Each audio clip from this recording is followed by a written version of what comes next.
क्या हम कभी ना खत्म होने वाले एक प्रीडेस्टिन्ड लाइफ को जी रहे हैं, जहां आपका पूरा भविष्य पहले से ही एक मूवी के स्क्रिप्ट की तरह लिखा जा चुका है, जहां आपके इस वक्त पर इस वीडियो को देखना भी पहले से ही डिसाइडेड था।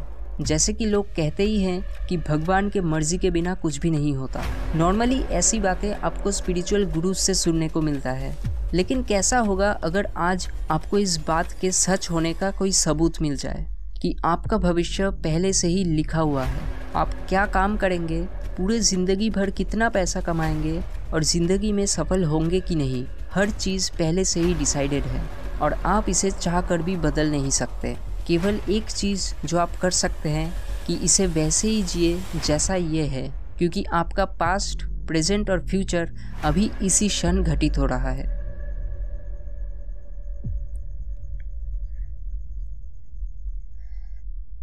ज़रा इमेजिन कीजिए कि हमारा यूनिवर्स एक पेपर में बनाए गए पेंटिंग की तरह है, जो कि हमारा प्रेजेंट है। अब जो पेंटिंग्स पहले बनाए जा चुके हैं वो आपका पास्ट है और जो अभी बनना बाकी है वो आपका फ्यूचर है।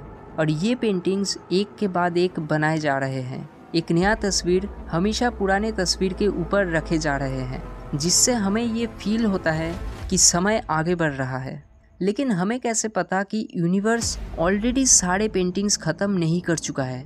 क्या होगा अगर यूनिवर्स ने सारे पेंटिंग्स ऑलरेडी ख़त्म कर लिए हो और ये सारे पेंटिंग्स एक के ऊपर एक रख दिए गए हो, जिससे समय के एक ब्लॉक का फॉर्मेशन होगा। एक ऐसा ब्लॉक जिसमें हमारे यूनिवर्स के शुरू से लेकर अंत तक का पूरा इतिहास एग्जिस्ट करता है। मतलब इस ब्लॉक में हमारा पास्ट, प्रेजेंट और फ्यूचर एक साथ एग्जिस्ट कर रहा है। मतलब अभी आप प्रेजेंट में ये वीडियो देख रहे हैं और साथ ही आपका अभी जस्ट जन्म भी हुआ है और आप अभी मर भी चुके हैं। लेकिन ऐसा आखिर कैसे पॉसिबल है कि आप एक ही समय पे जिंदा और मरे हुए दोनों स्टेट में एग्जिस्ट कर रहे हैं? दरअसल ये कोई साइंटिफिक कॉन्स्पिरेसी थ्योरी नहीं है, बल्कि आइंस्टाइन के थ्योरी ऑफ रिलेटिविटी के हिसाब से इस चीज़ को किसी भी तरीके से सच होना ही पड़ेगा। रिलेटिविटी टाइम और स्पेस को दो अलग एंटिटीज़ नहीं मानता, बल्कि एक single fourth dimensional structure space time मानता है। मतलब जैसे हम स्पेस के अलग अलग पॉइंट्स को सेपरेटली देख सकते हैं, वैसे ही सारा टाइम भी एक साथ एग्जिस्ट करता है। इसलिए जब हम स्पेस के थ्रू मूव करते हैं तब हम एक्चुअली समय के उस ब्लॉक के थ्रू भी मूव कर रहे होते हैं, जिसका मतलब समय हर इंसान के लिए अलग बिहेव करता है जिस स्पीड से वो मूव कर रहा है। इसका मतलब ये भी हुआ कि जिसको आप प्रेजेंट कहते हो वो सिर्फ आपका प्रेजेंट है और हर किसी के लिए प्रेजेंट अलग हो सकता है, क्योंकि समय हर किसी के लिए उस हिसाब से अलग बिहेव करता है जिस स्पीड से वो आपके रिलेटिवली मूव कर रहा है। इसलिए अगर पर्सन ए और आप दोनों अलग स्पीड से स्पेस में मूव कर रहे हैं, फिर आप दोनों का प्रेजेंट अलग होगा, जिसका मतलब कोई एक यूनिवर्सल प्रेजेंट एग्जिस्ट नहीं करता। हर किसी के लिए प्रेजेंट अलग है। इसको एक एग्जाम्पल के मदद से आसानी से समझते हैं कि आखिर ये कैसे काम करता है। इमेजिन कीजिए एक एलियन स्पेसशिप बीच स्पेस में खड़ा है। अब क्योंकि वो हमारे अर्थ के रिलेटिवली मूव नहीं कर रहा, इसलिए हम दोनों सेम प्रेजेंट को एक्सपीरियंस करेंगे। और मान लीजिए अगर उस एलियन के पास कोई हाईटेक डिवाइस है जिससे वो हमें इंस्टेंटली वीडियो कॉल कर सकता है, तो वो हम 2024 के लोगों से बात कर सकता है। अब इमेजिन कीजिए एक दूसरा एलियन जो 30 किलोमीटर पर सेकेंड के रफ्तार से धरती के ऑपोजिट डायरेक्शन में मूव कर रहा है। अब वो हमारे रिलेटिवली एक स्पीड से मूव कर रहा है, इसलिए उसका प्रेजेंट और हमारा प्रेजेंट अलग होगा। वो लिटरली हमारे पूर्वजों से बात कर सकेगा अगर उसके पास एक हाईटेक डिवाइस होगा अर्थ से संपर्क करने का।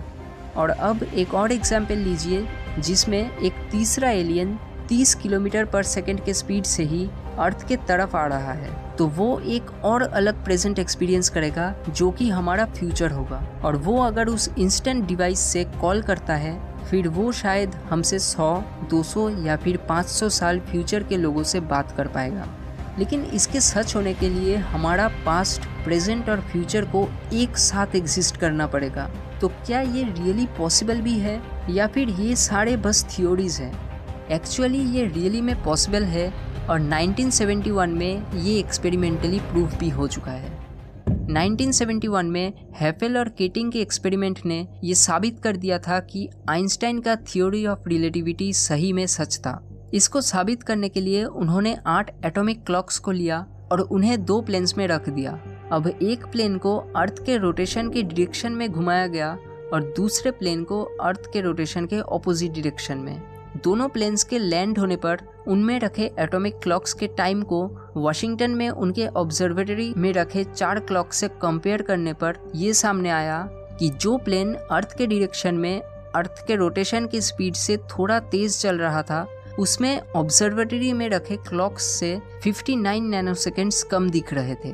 मतलब उस प्लेन के पैसेंजर्स अर्थ के मुकाबले 59 नैनोसेकंड्स पास्ट में पहुंच गए थे और दूसरा प्लेन जो अर्थ के रोटेशन के ऑपोजिट डायरेक्शन में घूम रहा था उस प्लेन के क्लॉक्स 273 नैनोसेकंड ज्यादा दिखा रहा था। ये एक्सपेरिमेंट इनफ था ये प्रूव करने के लिए कि आइंस्टाइन थ्योरी ऑफ रिलेटिविटी के बारे में बिल्कुल सही थे और ये सिर्फ मैथमेटिकली और थियोरिटिकली ही नहीं बल्कि प्रैक्टिकली भी पॉसिबल है। और अगर पास्ट, प्रेजेंट और फ्यूचर एक साथ एग्जिस्ट करता है और सब कुछ पहले से ही डिसाइडेड है, फिर ग्रैंडफादर पैराडॉक्स भी सॉल्व हो जाता है, जिसमें टाइम ट्रैवल को लेकर ये सवाल उठता था कि अगर पर्सन ए पास्ट में जाकर अपने ही ग्रैंडफादर को मार देता है फिर वो अभी कैसे एग्जिस्ट कर रहा है। सो ये इस चीज़ को लिमिट करता था कि शायद पास्ट में टाइम ट्रैवल करना पॉसिबल ही नहीं है या फिर पर्सन ए अपने मर्जी से पास्ट में ट्रैवल कर ही नहीं सकता।